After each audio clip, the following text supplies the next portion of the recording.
downtown this evening when I heard music echo through the night. The same old songs that I heard the night before. So I started running so I wouldn't be too late. I didn't think that I would ever see your face. Fala aí galera, como vocês estão? Beleza? Seja bem-vindo a mais um vídeo aqui do canal. E aqui é quinta-feira e eu gravo esse vídeo enquanto eu espero a pipeline aqui do trabalho fazer um deploy, que eu preciso testar algumas coisas e para isso a pipeline precisa rodar. Enquanto ela roda, eu inicio esse vídeo aqui com vocês. E um dos assuntos que eu queria falar, e aí eu já queria começar falando dele, é sobre como é importante você ter métricas nos teus produtos, né? Então, se você desenvolve alguma plataforma, algum site, se você desenvolve algum aplicativo, é muito importante você saber o que seu usuário está fazendo e onde ele está fazendo. E essas coisas, elas não servem somente para você tirar insights de negócio, mas elas servem principalmente para você entender onde está tendo o gargalo do teu produto. E eu vou te dar um exemplo claro. A Pitin é uma plataforma de vagas de trabalho, né? Então a gente precisa fazer com que as pessoas conheçam a plataforma, cliquem e se candidatem nas vagas. E a gente estava tendo um problema onde a gente tinha 500 cliques numa vaga e poucas candidaturas. E a gente começou a investigar o porquê que isso poderia estar acontecendo. Quando a gente foi olhar as ferramentas de métricas, e aí isso é uma outra coisa, não basta só ter as ferramentas de métrica, você precisa olhar de forma constante, a gente percebeu que muitos usuários dropavam do cadastro inicial da vaga e a gente foi entender o que estava acontecendo. E basicamente, quando ele saía da página para fazer a validação do e-mail, quando ele voltava, simplesmente não tinha mais a tela para ele validar o código de e-mail e aí tudo bugava para o usuário. Então a gente estava com esse problema gigante que estavam gerando tickets no suporte e a gente só conseguiu identificar isso porque nós temos ferramentas de métricas e observabilidade não das requisições que estão sendo feitas, etc., mas do que o usuário faz na plataforma. Uma outra coisa interessante é que se você é um usuário de qualquer rede social, saiba que eles sabem o tempo inteiro o que você está vendo na tela do teu dispositivo. E isso é uma parada que é muito interessante, mas eles não monitoram isso pra ficar lá, ele tá vendo tal coisa. Eles não vão fazer nada de relevante para você com esse dado. Eles vão usar isso para poder te vender mais, eles vão fazer isso para poder vender para os fornecedores, os teus hábitos e por aí vai. Mas nada com que você tenha que se preocupar, você já aceitou tudo isso nos termos de uso quando você instalou o app. Então, basicamente, esse foi o aprendizado dessa semana. Tenha métricas de observabilidade, porque quando as coisas não estiverem correndo muito bem com o seu produto, você vai saber aonde você tem que recorrer.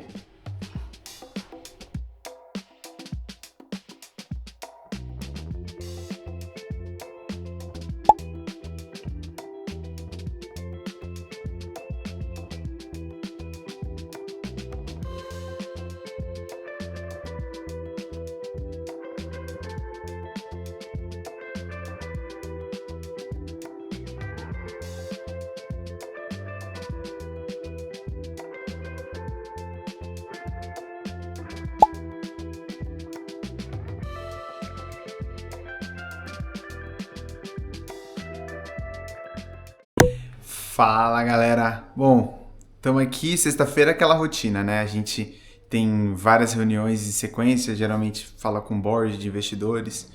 E isso é um assunto muito interessante, porque quando você tem startup que tem investidores, a sua relação com os investidores, ela precisa ser sempre a mais transparente possível.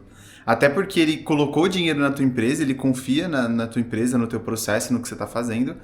E ao mesmo tempo ele precisa confiar, né? Colocar o dinheiro é só a primeira etapa de uma construção de relacionamento com o investidor. Você precisa manter esse investidor sempre captado, porque eles são os principais stakeholders do seu projeto. Mas você também precisa trazer as atualizações, ser transparente quanto às decisões financeiras. E é isso que justamente que a gente trabalha bastante aqui na Pitin, né? Essa transparência com os stakeholders. E aí, voltando um pouco do lado mais de tecnologia, e eu como gestor de tecnologia da empresa, eu sempre tento levar as últimas atualizações de uma forma bem resumida, que mostre que a gente está trabalhando, que mostre que a gente está fazendo coisas, mas a gente precisa mais do que isso mostrar as nossas mudanças, porque sempre que você coloca uma ferramenta em produção e ela tem mudanças, isso é muito bom, porque a gente está ouvindo o feedback, a gente está escutando esses feedbacks e estamos tomando ação com isso. Se a plataforma se mantém a mesma depois que você publica ali, isso significa que você não está fazendo esse trabalho corretamente, que você está falhando em mudar alguma coisa que deveria ser mudada, porque uma coisa é o treino e outra coisa é o jogo. E quando você publica o seu projeto e outras pessoas estão usando, é onde o jogo realmente começa. Então, sempre manter essa relação com os investidores de transparência, tanto financeira, tanto do como está o andamento do projeto, como estão os feedbacks, quais são os problemas, principalmente os problemas, como que você está lidando com os problemas que estão chegando, porque o problema sempre vai chegar. E aí, como você mostra que você lida com esses problemas é muito importante. Então, fica aí esse ponto. Valeu!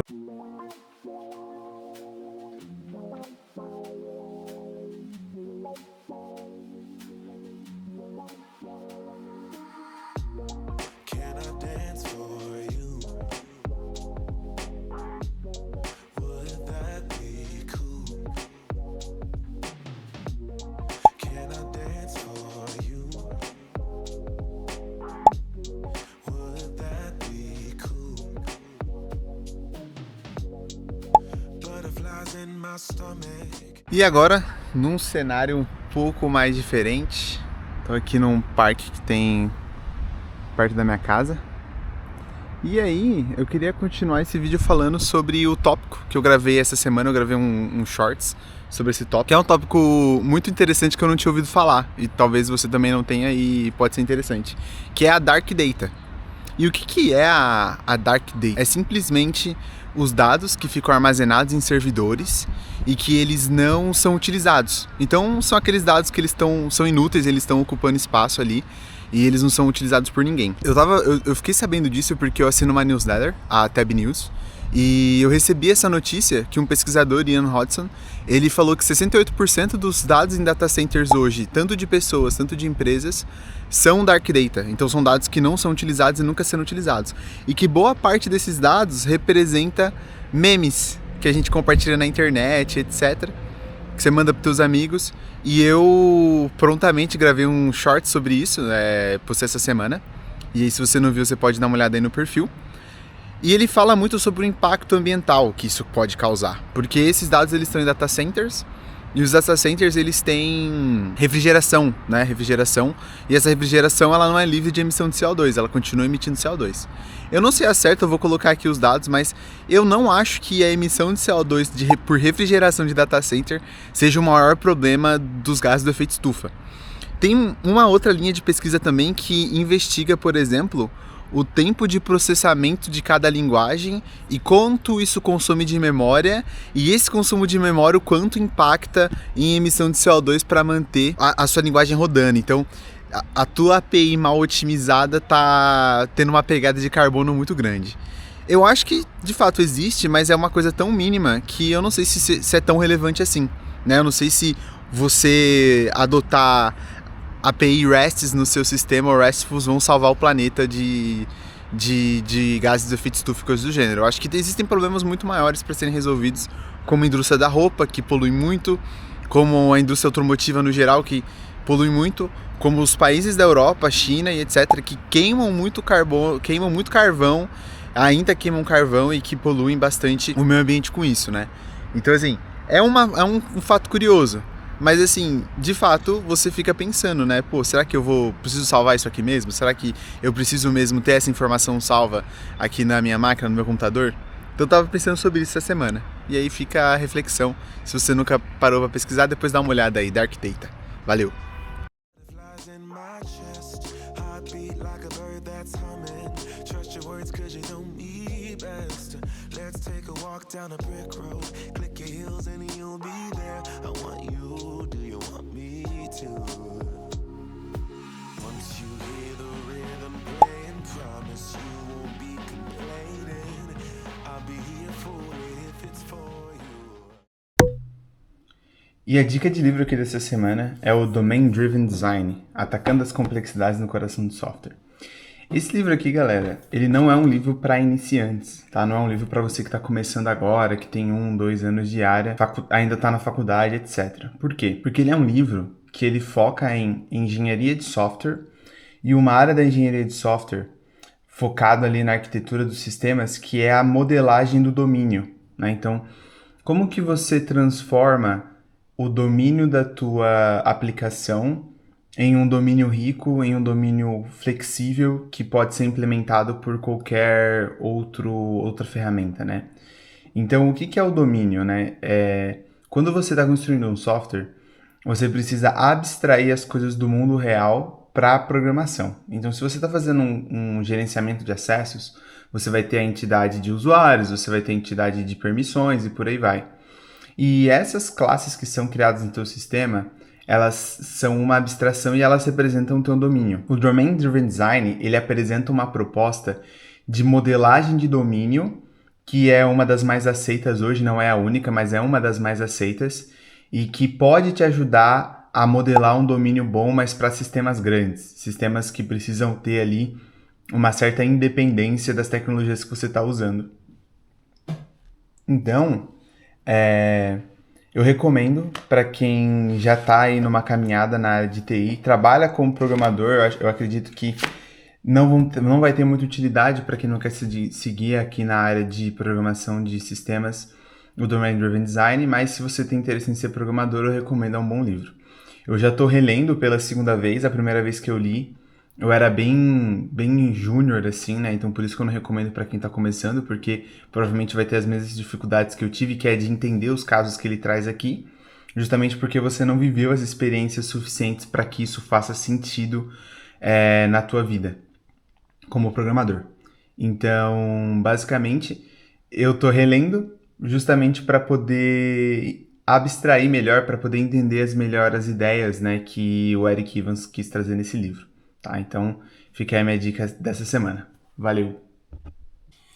E continuando nesse tópico de tecnologias que você aprende ou que você tem contato muito novo na área de desenvolvimento e que elas não fazem muito sentido, eu vejo um tópico muito correlacionado com isso, que são os design patterns. Então, toda propaganda de curso que você vê na web, todo vendedor de curso de programação e a maioria das pessoas, quando elas querem falar que elas têm domínio de alguma coisa relacionada à programação, elas falam, eu sei design patterns. Não, porque design patterns e tal. E na verdade, cara, os design patterns é esse tipo de coisa que só faz sentido quando você tem algum tipo de experiência. Na faculdade você tem que aprender porque eles são excelentes ferramentas, mas são ferramentas que você só vai aprender a usar de verdade, só vai fazer sentido com que você use quando você tiver a necessidade de usá-la. Porque cada design patterns, e a gente tem vários tipos de design patterns, se você tem interesse em conhecer um pouco melhor, eu vou deixar aqui essa recomendação do Refactoring Guru, que é um excelente livro, mas um site dedicado só a discutir sobre a aplicação e utilização de design patterns. E basicamente esses design patterns, eles são padrões, né? Então o próprio nome já diz, né? Padrões de design.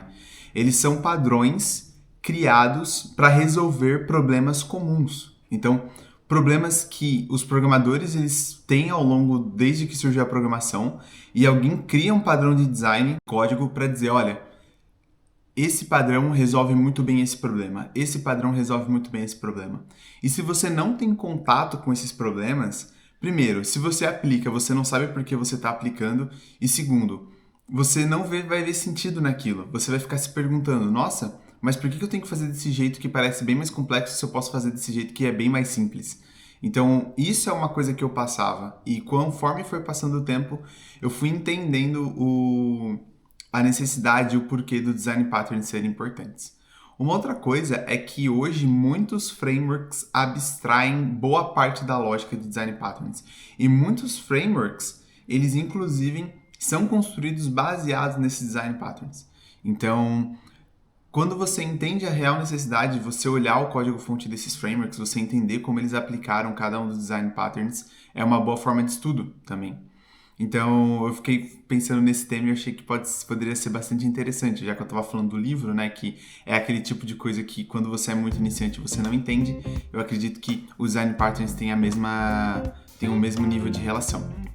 Bom, e se você gostou desse vídeo, deixa o seu like. Se você tem alguma dúvida ou quer comentar sobre algo, use os comentários justamente para isso. E muito obrigado. Até o próximo vídeo. Tchau, tchau.